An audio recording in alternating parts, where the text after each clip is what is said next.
Small intestine. Small intestine हम last class से start कर चुके हैं, जिसमें पहला पार्ट हमने ड्यूडेनम पढ़ा। अब ड्यूडेनम के आगे हम आज पढ़ेंगे jejunum and ileum. Jejunum and ileum भी स्मॉल इंटेस्टाइन का ही पार्ट होता है। फिर इलियम से यह आगे जाकर लार्ज इंटेस्टाइन बनाता है। स्मॉल इंटेस्टाइन के बारे में कुछ जनरल फीचर्स देख लेते हैं। तो स्मॉल इंटेस्टाइन एक्सटेंड करता है पाइलोरस से इलियोसिकल जंक्शन तक। अब पाइलोरस हमने कहाँ पढ़ा था? स्टमक में पढ़ा था। इस प्रकार ये पाइलोरस, ठीक है। पाइलोरस से फिर ये स्टार्ट होता है और इलियोसिकल जंक्शन। पाइलोरस के बाद फिर क्या बनाता है? ड्यूडेनम। ये ड्यूडेनम इस प्रकार बनाता है और फिर वो इस प्रकार ट्यूबुलर स्ट्रक्चर बनाता है।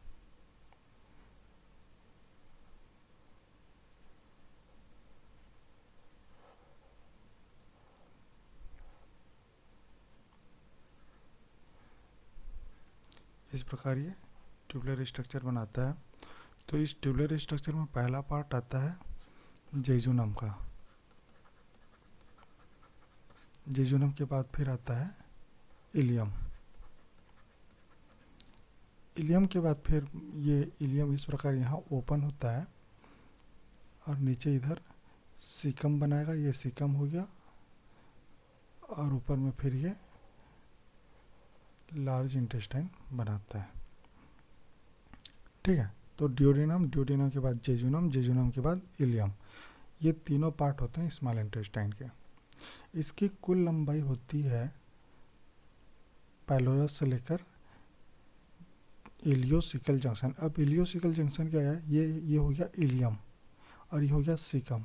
तो इलियम और सीकम जिस पॉइंट पर मिलते हैं, जहाँ इलियम की ओपनिंग होती है सीकम में, ये पॉइंट कहलाता है इलियोसिकल जंक्शन।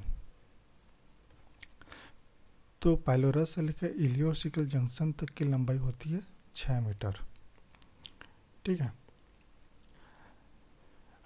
अब देखते हैं क्रेटर। ये मेल में कुछ ग्रेटर होता है देन फीमेल्स। इसकी लंबाई मेल में ग्रेटर होती है देन फीमेल से। कैडेवर में यह ग्रेटर होता है लिविंग पर्सन के मुकाबले। कैडेवर में यह ग्रेटर होता है। क्यों? क्योंकि इसमें जो टोन होता है, टोनिसिटी जो होती है, वो क्या होती है? कैडेवर में लूज़ हो जाती है। तो लूज़ होने के कारण यह कैडेवर में इसकी लंबाई हमें ज़्यादा मिलती है, 6 मीटर से कुछ ज़्यादा मिल सकती है। अब इसे दो पार्ट में डिवाइड किया गया है स्मॉल इंटेस्टाइन का जो है जेजुनम और इलियम को। अपर जो पार्ट होता है वो 25 सेंटीमीटर के आसपास होता है और यह फिक्स्ड होता है।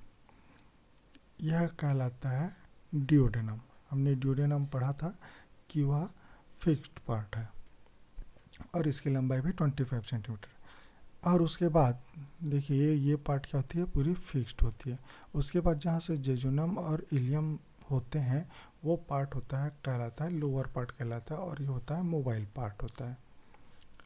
और forming a very long convoluted tube, और ये बहुत लंबी एक कॉन्वोल्यूटेड मतलब कि मुड़ी हुई जो संरचना ट्यूब होती है, वैसा यह स्ट्रक्चर बनाती है। नेक्स्ट है इसका जो अपर 2/5 पार्ट होता है वो क्या होता है? मोबाइल होता है। इसी को कहते हैं जेजुनम। और जो लोअर 3/5 होता है वो इलियम कहलाता है। अब ऊपर में जो अपर 2/5 मिलेगा वो कहलाएगा जेजुनम, और लोअर में जो 3/5 रहेगा वो कहलाता है इलियम। यह जो स्मॉल इंटेस्टाइन का जो स्ट्रक्चर है वो जनरली डाइजेशन और एब्जॉर्प्शन के पर्पस से ही स्ट्रक्चराइज होता है। कुछ रिलेवेंट फीचर्स देखते हैं। यह इंटेस्टाइन जो होल इंटेस्टाइन उसका क्या होता है, ग्रेटेस्ट लेंथ होता है, लंबी लंबाई की होती है स्मॉल इंटेस्टाइन। और इसमें क्या होते हैं, सर्कुलर फोल्ड्स पाए जाते हैं। ये सर्कुलर फोल्ड्स बने होते हैं म्यूकस मेम्ब्रेन के। इस इसमें 3 स्ट्रक्चर होता है, एक म्यूकस मेम्ब्रेन होता है, विलाई होता है और माइक्रोविलाइज होता है। विलाई और माइक्रोविलाइज के बारे में पहले भी आप लोग पढ़े होंगे कि विलाई क्या होता है, फिंगर लाइक स्ट्रक्चर होता है। खैर वो आगे देखेंगे। तो पहला है, इसमें जो सर्कुलर फोल्ड होते हैं उसे वो म्यूकस मेम्ब्रेन के बने होते हैं, इन्हें कहते हैं प्लिका सर्कुलरिस, प्लिका सर्कुलरिस या वॉल्व ऑफ कैरगिन। ठीक है, ये फॉर्म करते हैं कंप्लीट और इनकम्प्लीट सर्कल्स। ये कुछ जगहों पर कंप्लीट होते हैं और कुछ जगहों पर इनकम्प्लीट होते हैं। ये जनरली ड्यूडेनम के सेकेंड पार्ट से स्टार्ट हो जाते हैं और ये बड़े होते हुए नीचे की ओर आते हैं। कहाँ पास, duodenal papilla, major duodenal papilla में। ठीक है, फिर ये कंटिन्यूअस एक सेट क्लोजली सेट बनाते हुए प्रोक्सिमल हाफ ऑफ जियोजेनम में पहुंचते हैं। ठीक है, जियोजेनम तक ये आते हैं। लेकिन जैसे ही जो प्रोक्सिमल पार्ट होता है, प्रोक्सिमल पार्ट तक तो ये होते हैं, लेकिन नीचे की ओर डिस्टल हाफ तक ये आते आते क्या होते हैं, कम होने लगते हैं और इलियम के प्रोक्सिमल पार्ट तक ये लगभग ख़त्म हो जाते हैं। तो जो प्लिका सर्कुलिस होता है वो हमने क्या पढ़ा था, देखिए ये ड्यूडेनम का ये फर्स्ट पार्ट, ये नीचे आता है, ये होता है सेकेंड पार्ट, ये थर्ड पार्ट होता है और इधर इस प्रकार फोर्थ पार्ट होता है। फोर्थ पार्ट से फिर ये इस प्रकार नीचे की ओर आता है। ठीक है,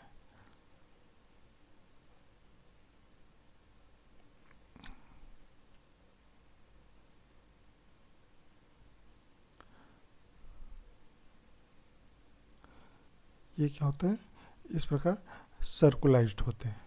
तो ये फर्स्ट पार्ट है, सेकेंड पार्ट से ये क्या होते हैं, सर्कुलर फोल्ड इस प्रकार स्टार्ट हो जाते हैं। म्यूकस मेम्ब्रेन का ये सर्कुलर फोल्ड ये स्टार्ट हो जाता है। कहाँ से स्टार्ट होता है, मेजर ड्यूडेनल पेपिला तक, है ना। ये सेकेंड पार्ट स्टार्ट हो गया, फिर ये नीचे इस प्रकार आते हैं और यहाँ से स्टार्ट हो जाता है, यहाँ से क्या स्टार्ट हो जाता है, जेजुनम। क्या होता है, डियोडेनो जेजुनल फ्लेक्सर, ये होता है जहाँ फ्लेक्सर क्या होता है, जहाँ ट्यूब का जो इंटेस्टाइन का होता है कर्व होता है उसे फ्लेक्सर कहते हैं। तो ये फ्लेक्सर होता है डेडुनो जेजुनल फ्लेक्सर। यहाँ से जेजुनम स्टार्ट होता है और अपर 2/5 तक जेजुनम रहता है। सपोज इस पार्ट तक जेजुनम है, फिर यहाँ से लोअर 3/5 क्या हो जाएगा, इलियम बनाएगा। तो ये इस प्रकार जो सर्कुलर फोल्ड है इधर बनते हैं, इस प्रकार यहाँ बनते हैं। तो जेजुनम का जो प्रॉक्सिमल पार्ट है ये प्रॉक्सिमल पार्ट होगा और ये क्या होगा, डिस्टल पार्ट होगा जेजुनम का। प्रॉक्सिमल पार्ट में सर्कुलर फोल्ड्स की संख्या अधिक होती है, फिर ये धीरे धीरे नीचे की ओर कम होने लगते हैं, इधर इनकी संख्या कम होती जाती है और लगभग प्रॉक्सिमल पार्ट ऑफ इलियम, ये इलियम स्टार्ट हो गया, इलियम का ये प्रॉक्सिमल पार्ट और ये इलियम का ये डिस्टल पार्ट। तो इलियम के प्रॉक्सिमल पार्ट में लगभग ये डिमिनिश्ड हो जाते हैं, मतलब कि ख़त्म हो जाते हैं और almost absent of distal part of ileum, ileum के डिस्टल पार्ट में लगभग पूरा तरह ये ख़त्म हो जाते हैं। नेक्स्ट स्ट्रक्चर आता है इंटेस्टाइनल विलाई। ठीक है, विलाई क्या होता है, हम कई बार देखे होंगे, ये आंत के ये जैसे कि स्मॉल इंटेस्टाइन का स्ट्रक्चर है, तो इसमें छोटे छोटे इस प्रकार माइक्रो विलाइज पाए जाते हैं, छोटे छोटे फिंगर लाइक प्रोजेक्शन पाए जाते हैं। ठीक है, ये फिंगर लाइक प्रोजेक्शन क्या कहलाते हैं, विलाई कहलाते हैं। ये नेकेड आई से भी विजिबल होते हैं। इनका मुख्य काम है ये इंटेस्टाइनल जो म्यूकोसा उनके सरफेस एरिया को बढ़ा देते हैं और उसे वेलवेट अपीयरेंस देते हैं। यहाँ पर वेलवेट अपीयरेंस हमें मिलता है किसके कारण? विलाइस के कारण। ये काफ़ी लार्ज और न्यूमरस होते हैं डिओडेनम और जेजुनम में, लेकिन इलियम में ये काफ़ी छोटे हो जाते हैं और कम हो जाते हैं।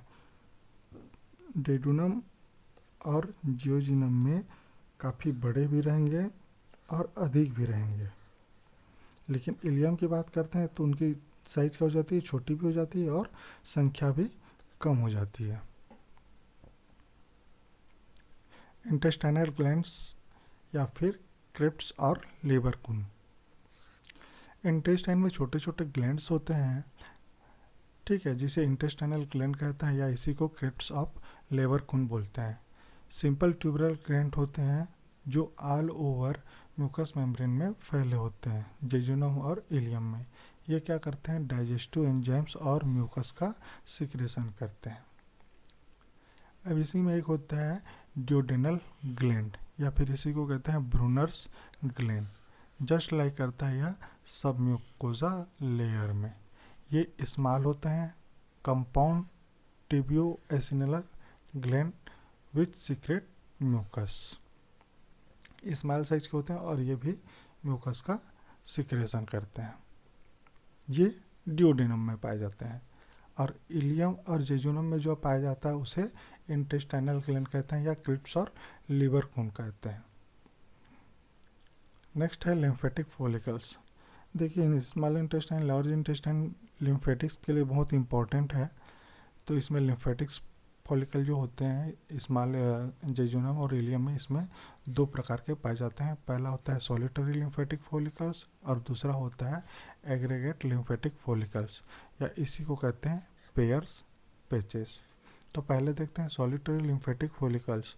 ये 1 से 2 mm के डायमीटर वाले होते हैं और ये पूरे स्मॉल इंटेस्टाइन और लार्ज इंटेस्टाइन में फैले होते हैं, ठीक है। सेकेंड होता है एग्रीगेटेड लिम्फेटिक फॉलिकल्स या पेयर्स फॉलिकल्स। ये सर्कुलर होते हैं और ओवल या फिर ओवल पेज के रूप में होते हैं। इनका साइज थोड़ी बड़ी होती है, 2 से 10 सेंटीमीटर तक होते हैं और ये लगभग 10 to over 200 फॉलिकल्स की संख्या में ये होते हैं। ये काफ़ी लार्जेस्ट होते हैं और न्यूमेरस होते हैं इसमें इलियम में ये होते हैं, जबकि ये डिस्टल जेजुनम में ये स्मॉल और सर्कुलर होते हैं और फेयर होते हैं। मतलब कि देखिए कि जो ये एग्रीगेटेड लिम्फेटिक फॉलिकल्स है ये इलियम में ज़्यादा होते हैं। इलियम में लार्ज भी होंगे और न्यूमेरस भी होंगे इलियम में, जबकि जेजुनम में क्या होगा? ये स्मॉल होंगे और फीवर होंगे, ठीक है। कौन से? Pairs patches. लेकिन हमने क्या पढ़ा? जो विलाई पढ़ा, विलाई कैसे होंगे? जेजुनम में ज़्यादा होंगे और इलियम में कम होते जाते हैं। नेक्स्ट अब जेजुनम इलियम का इंट्रोडक्शन देखते हैं। तो जेजुनम इलियम सस्पेंडेड रहते हैं पोस्टीरियर एब्डोमिनल वॉल से मिसेंट्री के द्वारा, ठीक है। ये जैसे कि ये स्मॉल इंटेस्टाइन इलियम जेजुनम है तो यहाँ मिसेंट्री के इस प्रकार फोल्डिंग रहेगा, उसके बाद फिर पोस्टीरियर एब्डोमेन हमें मिलता है, ठीक है। तो इसी को कहा जाता है कि इलियम और jejunum suspended by mesentery to abdominal wall, ठीक है, पोस्टीरियर एब्डोमिनल वॉल। अब ये हमने पहले भी बोला अपर 2/5 होता है वो जेजुनम कहलाता है और ये मोबाइल पार्ट होता है, जबकि लोअर 2/5 क्या होता है? इलियम बनाता है और ये मोबाइल नहीं होता है।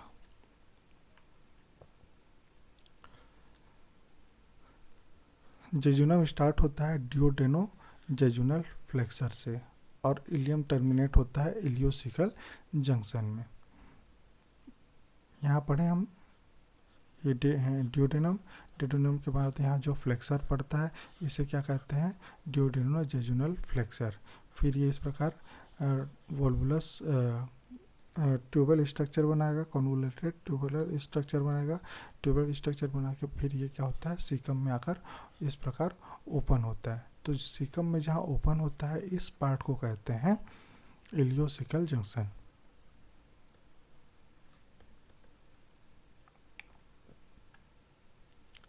अब दोनों में थोड़ा डिफरेंस देख लेते हैं, क्योंकि दोनों तो लगभग सेम, बाहर से देखने पर सेम स्ट्रक्चर देखते हैं, बट थोड़ा सा स्ट्रक्चर हम स्टडी कर लेते हैं। डिफरेंस इम्पोर्टेंट पार्ट है, एग्ज़ाम में अक्सर वाइवा में पूछे जाते हैं।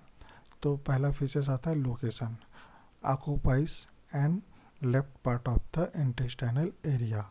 अपर पार्ट होता है और लेफ्ट वाला पार्ट होता है, इस प्रकार दो।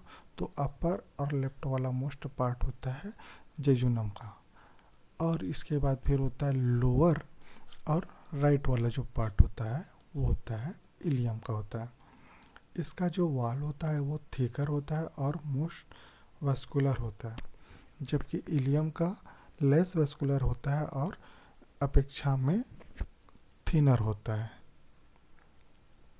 ल्यूमेन, ल्यूमेन यानी जो आँख का जो ट्यूब है उसके बारे में बताया जा रहा है। ल्यूमेन यह वाइडर होता है और अक्सर एम्प्टी होता है, किसका, जेजुनम का। लेकिन इलियम का क्या होता है, नैरो होता है और ऑफन लोडेड होता है, क्योंकि इसमें यहाँ से फिर फीकल कंटेंट बनने स्टार्ट हो जाते हैं। तो ये अक्सर क्या होते हैं, यहाँ इलियम में लोडेड होते हैं और नैरोवर पतले हो जाते हैं। मेसेंट्री की बात करते हैं तो इसमें विंडोज प्रेजेंट होते हैं, फैट लेस होता है, इसमें आर्टरीज होते हैं और vasa recta longer and fewer. Vasa recta आगे हम पढ़ेंगे, वेन का ही है, जबकि जो इलियम का जो मेसेंट्री है उसमें कोई विंडो नहीं होता, फैट काफ़ी मात्रा में होता है, आर्टरीज इसमें 3 से 4 होते हैं, वासा रेक्टा इसमें शॉर्ट होते हैं और मोर न्यूमेरस होते हैं। ठीक है, दोनों की मेसेंट्री का जो स्ट्रक्चर है वो भी यहाँ अलग अलग मिलता है। सर्कुलर म्यूकोजल फोल्ड जो हमने पढ़ा वो इसमें क्या होते हैं, जेजुनम में लार्ज होते हैं और क्लोजली सेट होते हैं, जबकि इलियम में स्मॉल होते हैं और अलग अलग होते हैं। विलाई की बात करते हैं तो इसमें लार्ज होते हैं और काफ़ी मात्रा में होते हैं, जबकि इलियम में ये शॉर्ट होते हैं और कम मात्रा में होते हैं। इसमें जो विलाई होता है वो देखिए थिक होता है और लीफ लाइक बोला है, जबकि इलियम में जो विलाई होता है वो थिनर होता है और ये फिंगर लाइक होता है। ठीक है, बहुत इंपॉर्टेंट है। पेयर्स पेचेस इसमें एब्सेंट होते हैं, जेजुनम में और इलियम में प्रेजेंट होते हैं। सॉलिटरी लिम्फ फॉलिकल्स क्या होते हैं, इसमें कम होते हैं और इसमें मोर न्यूमरस होते हैं इलियम में।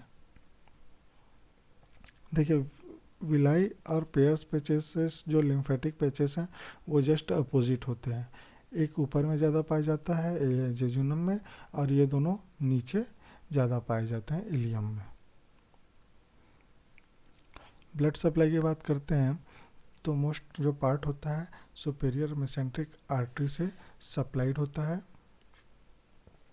और ये करेस्पॉन्ड करते हैं, और ये ड्रेन वेनस ड्रेनेज जो होता है वो करेस्पॉन्डिंग करते हैं आर्टरीज को।